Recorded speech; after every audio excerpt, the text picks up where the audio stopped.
Kamusta, Boss Pedring? Nakakatulog ka pa ba? Yan ang sinasabi namin sa inyo. Nagpapaalala naman ako na kapag sasagot kayo, reactor sa reactor dapat. Kapag may argumento kayo, reactor sa reactor dapat. Di ba? Kung may kausap ka na reactor, kung may karibatal ka, sila lang ang irabatal mo. Sa'yo ko gagamitin yung sinasabi mo kung may nambabalahura sa inyo. Sagutin namin. Well, eto nga, sinasagot namin. At kung yung reactor na yon, binabalahura kayo, sagutin ninyo. Kayo ang gumawa ng aksyon. Yun dapat. Huwag nyo nang idama yung iba. Kumbaga, tayo-tayo na lang dito. Kung may nambalahura sa sinasabi nyo na kay Reyna, yun ang tapatan nyo na reactor. Diba? Kung binabalahura si Reyna. Pero kung tayo ang nagbabalahuraan dito, kahit makarating pa yan sa korte, mawawalan ng korte yan, madidissolve na parang molecules sa air. Alam mo ba yun? Kahit pa makarating kay Rapi Tulfo yan, na nilalakad ninyo. No, na ireklamo nyo yung mga reactors, gumawa kayo ng mga file of videos na isasubmit sa kanila. Sa tingin nyo ba hindi alungkitin ng punot dulo niyan? Sir Federico, dito sa social media, tama yung sinasabi mo na dapat matalino ka. Meron ka dapat pinaglalaban, meron kang prinsipyo, kung ang iyong tinatalakay ay patungkol sa kabutihan at katwiran. Katwiran at hustisya. Pero ang nangyari, nasobrahan ka. Ikaw yung tipo na nasarapan sa pagiging reactor na pumasok sa SOCMED na nakatanggap ng pansamantalang mga papuri na masyado kang nalunod. Na dahil hindi mo nakikita yan, masyado kang nabingi sa mga palakpakan ng supporters mo, ng viewers mo. At ang ginawa mo, sinobrahan mo pa. Kumbaga, tinodo mo na. At dahil sa katotodo mo na yan, hindi mo na alam ang mga regulations na mga hindi mo dapat binabanggit. O baka ibabalik nyo sa amin yan. Ganyan din naman kami. Di sagutin nyo. Ganun naman pala So magkakalatagan lang din tayo dito ng mga baraha. At papasakitin natin yung ulo ng mga judge. Kasi nga, sisimulan yan sa umpisa. Kaya nga Federico, yung katapangan mo, nawala sa lugar. Nawala Sa totoo lang, nung una medyo naniniwala pa ako pinaglalaban ito si Reyna, ganyan kaso nung bandang huli, wala na, sumablay ka na. Masyado ka kasing nagpasulsol. Masyado ka nagpapaniwala sa mga tao sa paligid mo na ganito ka, wherein hindi naman. O ngayon, pati mga taong walang kasalanan, dinadamay mo. Hindi mo nirerekta yung mga reactors. Ang pinupuntirya mo, yung mga beneficiary na walang kasalanan sa'yo. Tapos, pinuntahan ka na ng tatay nung nilalait mo. Anong ginawa mo? Hinamon mo pa.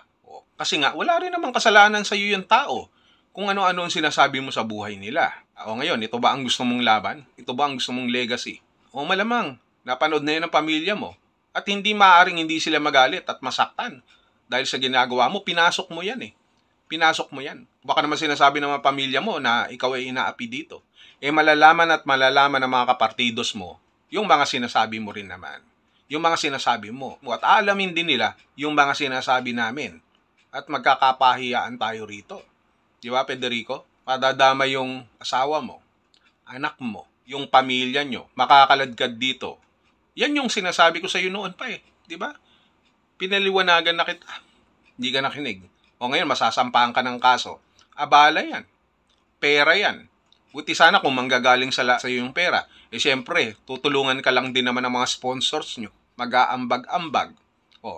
Hindi lang naman isang count yan. 2 count o 3 count. So, ang mangyayari, ubos pa ang pera ng sponsor sa'yo dahil sa ginawa mo. Wala ka naman palang pampiyansa.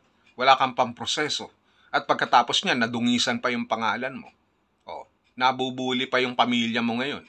Anak mo, sayang, kawawa naman. Pati asawa mo na walang kaalam-alam, madadamay din, makakaladkad, mga pag-uusapan pa yan. Di ba? Mabuti sana kung makakapagpiyansa ka kapag natuluyan ka rito. Okay lang, at least para makasama mo pa yung anak mo o pamilya mo. Paano kung hindi?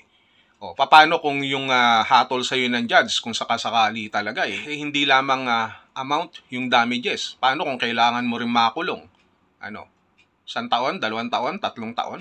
Sayang. At tatanungin mo ngayon ang iyong sarili. Is it worth? Is it worth na makasuhan ka, na makulong ka dahil dyan sa pinaglalaban mo? Ano ba ang pinaglalaban mo? Ayun, mapapanood nila. Ganun lang kasimple yun. At kapag umuusad na ang kaso, Hindi mo na pwedeng pag-usapan yan. Hindi ka na pwedeng basta-basta makapag-live ng 24 times in one day. Diba?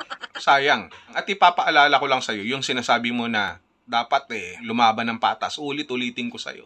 Parang ang lumalabas talunan kami kaya nagdedemanda kami. Hindi. Alam mo ba, Federico, kung bakit ginawa ang cyber libel? Kung bakit tayo may mga batas? Para sa kaayusan. Para magkaroon tayo ng limitasyon. Para magkaroon ng disiplina at hangganan. Kasi walang absolute sa mundong ito. Yun ang dapat mong maintindihan. Kapag ang bagay ay sumusobra, ginagawan ng aksyon yan. Kapag ang tubig ay umaapaw, binabawasan yan. Kapag ang tubig naman ay kulang, dapat dagdagan yan. Simpleng logic lang yan, Tatay Pedring. Ang ginawa mo sa social media, dito sa community, sa Kalingap, ay sumobra. Kaya kailangan magkaroon ng katapat na aksyon. O diba, pinanindigan mo nga, sumobra ka. You cross the line. You cross the line. Dahil matapang ka naman. Baka kailangan yung magreklamo sa tulpo. Balita ko magpapatulpo daw kayo. Siguraduhin nyo lang na kapag kayo magpapatulpo, hindi kayo mababalikan. Baka kasi mabaligtad. Maraming kaso ang nangyari kay tulpo na yung mismong complainant ang may kasalanan pala nung kanilang inimbestigahan. O, ulitin ko maraming mga complainant sa tulpo, kay Rapi Tulpo in Action, na yung complainant pala mismo ang may problema. Kaya nga ang sabi ni Idol Rafi, come with clean hands. Kasi hahalongkatin at hahalongkatin yan. At kahit i-repair pa ni Tulpo, natutulungan kayo na ganito na magsampa ng kaso dahil sa ganito. Pagdating sa pagkakaso, yung mga attorneys, pag-aaralan din yan mula umpisa. At kapag nakita nila at nalaman nila kung saan nag-umpisa, sasakit ang ulo nila sapagkat pare-pares tayong mga reactors dito, mga vloggers, at magkakasagutan at mayroong pinakapunot dulo yan. At magsasayang lang ng oras. Siguraduhin nyo na hindi kami makakasagot ng tama. Dahil sa oras na lahat kami mapatawag dyan sa Tulpo in Action na gusto namin, sasambulat din ng mga baho nyo. Tandaan nyo, hindi lang kayo ang may hawak-hawak dyan. Mayroon din kaming mga hawak. Naintindihan nyo ba yan? So, tatanungin kita ulit, Tatay Pedring, is it worth? Is it worth? Yan ang iiwan ko sa'yo. Sayang, ang sarap pa naman mabuhay. Ang sarap mabuhay ng malaya. Ang sarap mabuhay ng walang problema. Kaya mong gawin ang lahat ng bagay.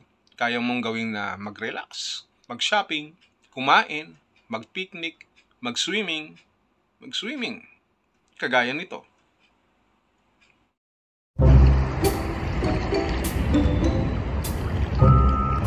Basta, Federico, nakikita mo ba ginagawa ko? Ang sarap kasing mabuhay. Sa totoo lang na ganitong malayo. Pa-swimming. Nakita mo yung mga properties ko na yan? Nakakabili ko lang kahapon. Nakita-charity ko yan. Yan ang pang 300 na pabahay ng Kalingap dito sa Abu Dhabi.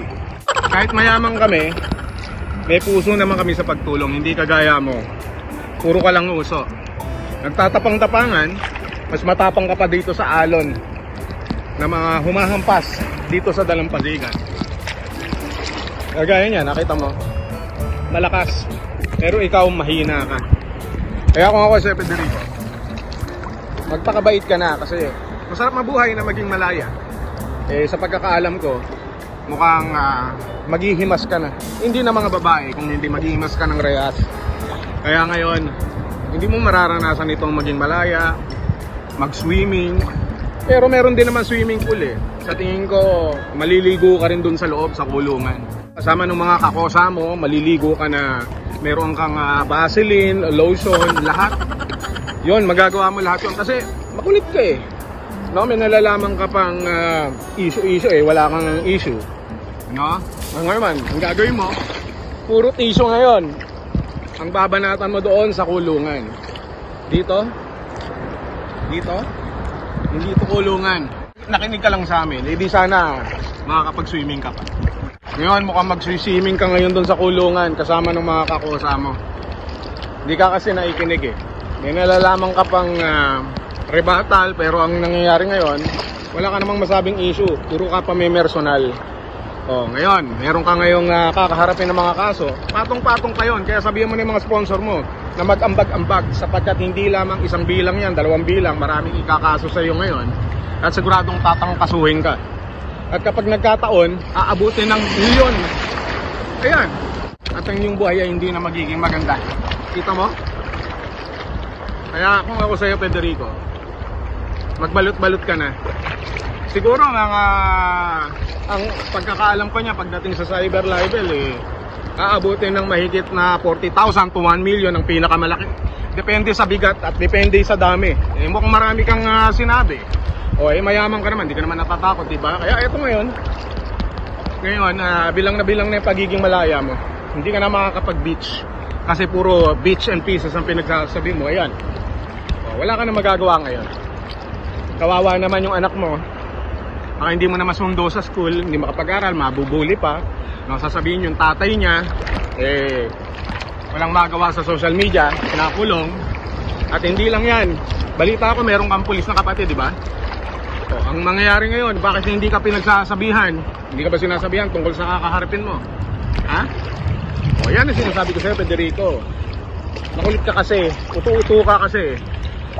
Meron ka bang 400,000 to 1 million o 40,000? Federico, wala ka nun. Pero pwede kitang ipag-charity. Bebenta ko lang yung isa sa mga properties ko rito para mapiyansahan ka. Kaso lang, baka maubos naman ang pera namin, pati ng mga sponsor dahil imbis na makapagpabahay kami, makatulong. Kaya mag-isip ka ngayon. Nakikita mo ba yung araw? Nakita mo yan? Parang ganyan ang buhay mo. Malapit nang lumubog ang dapit hapon. Kaya hanggat may pagkakataon ka pa, magbago ka na para maranasan mo yung malayang buhay na walang ibang inaapakan na tao. Ayos ba, Federico? Look at me. Hayahayang buhay. Kasama ng aking jowa na si Elsa. Di ba? Yun lang. Maraming salamat sa inyo lahat. Federico! Yuhu! Masarap maligo sa beach. Walang escort na pulis. Federico, marami naman nagmamahal sa iyo, huwag ka mag-alala. At dahil marami nagmamahal sa iyo, makakatanggap ka ng love letter na subpoena. Meet mo na si Miranda Wright.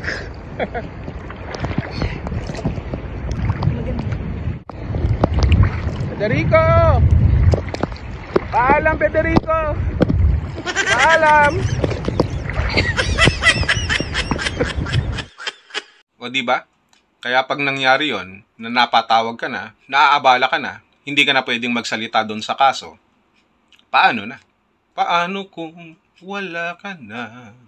O doon sa mga magpapatulpo dyan, siguraduhin nyo lang na malinis kayo na hindi rin kayo mabubeltahan ha. Kasi nga mas maganda nga para magkaalaman, maalaman ni Idol Rapi yung bawat panig. At tignan natin kung sino yung gugulong dito. At tignan natin kung sino yung mapupuruhan. Paalam, Federico! Paalam! Tigilan nyo nga ako. Tigilan nyo ako naman, kayabangan nyo.